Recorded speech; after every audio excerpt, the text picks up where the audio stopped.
Praise the lord. Welcome to daily promise. అనుదిన వాగ్దానానికి మీ అందరికీ ఆహ్వానం. ఈరోజు దేవుని యొక్క వాక్యం మనం చూసినట్లయితే కీర్తనల గ్రంథం 147 అధ్యాయం 6వ వచనంలో ఒక చక్కని మాట విధంగా వ్రాయబడి ఉందండి. ఏమని అంటే, యెహోవా దీనులను లేవనెత్తువాడు, భక్తిహీనులను ఆయన నేలను కూల్చును. ఈ మాట బాగా అర్థమైందా? దేవుడంట దీనుల్ని లేవనెత్తేవాడు, భక్తిహీనులు ఎవరైతే ఉన్నారో వారిని దేవుడు నేలను కూల్చేలా చేస్తాడంట. భక్తిహీనులు అంటే సరైన భక్తి చేయకపోవడం, దేవుని దృష్టికి అంగీకారమైన భక్తి చేయలేని వారిని భక్తిహీనులు అంటారు. వారికి ఇంతో అంతో కొంత భక్తి తెలుసు, కానీ వారు దేవునికి ఇష్టకరమైన భక్తి, సంపూర్ణమైన భక్తి, సద్భక్తి చేయలేని వారిని భక్తిహీనులు అంటే వారు భక్తిలో హీనులుగా ఉన్నారు. ఎవరైతే భక్తిహీనులుగా ఉన్నారో, భక్తిహీనంగా జీవిస్తున్నారో వారు దేవునికి ఇష్టం ఉండదు. వారిని దేవుడు ఏం చేస్తాడంట? నేలను కూల్చేలా చేస్తాడంట.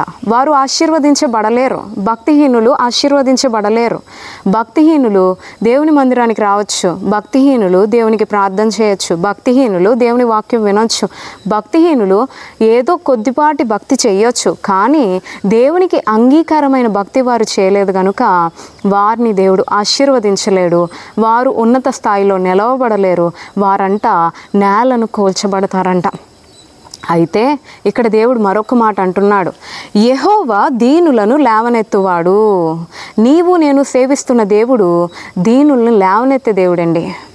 ఈ లోకంలో ఉన్న మనుషులైతే దీనులు కదా, దీన దశలో ఉన్నారు కదా, దీన స్థితిలో ఉన్నారు కదా, వీరిని పట్టించుకొని అవసరం లేదు, వీరిని గుర్తించవలసిన అవసరం లేదు, దీనుల్ని లక్ష్య పెట్టనక్కర్లేదు అని ఈ లోక మనుషులైతే, ఈ లోకంలో ఉన్న అవైతే అంటారు. కానీ ప్రభువైన యేసుక్రీస్తు అయితే దీనుల్ని లక్ష్య పెట్టే దేవుడు.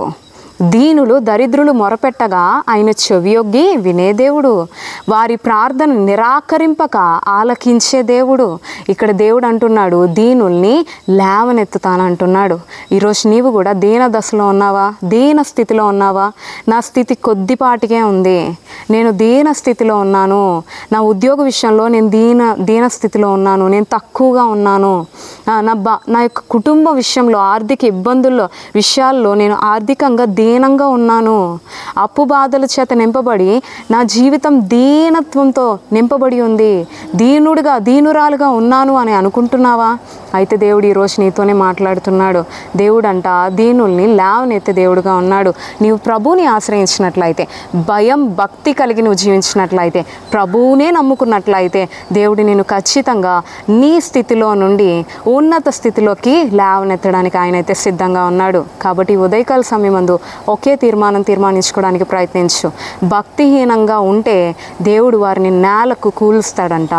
నువ్వు దేవుని యందు భయం భక్తి కలిగి దీన స్వరూపాన్ని దాల్చి దేవుని కొరకు నీ కాసుగా బ్రతికినట్లయితే దేవుడు నిన్ను ఉన్నతంగా నిలవబెడతాడు. దీనత్వంలో నుండి లేవనెత్తి ఉన్నత స్థితిలోకి నిన్ను నిలవబెడతాడన్న విషయాన్ని గమనించు. కాబట్టి భయం భక్తి కలిగి జీవించడానికి ప్రయత్నిద్దాం. దీన స్వరూపాన్ని ధరించుకుందాం.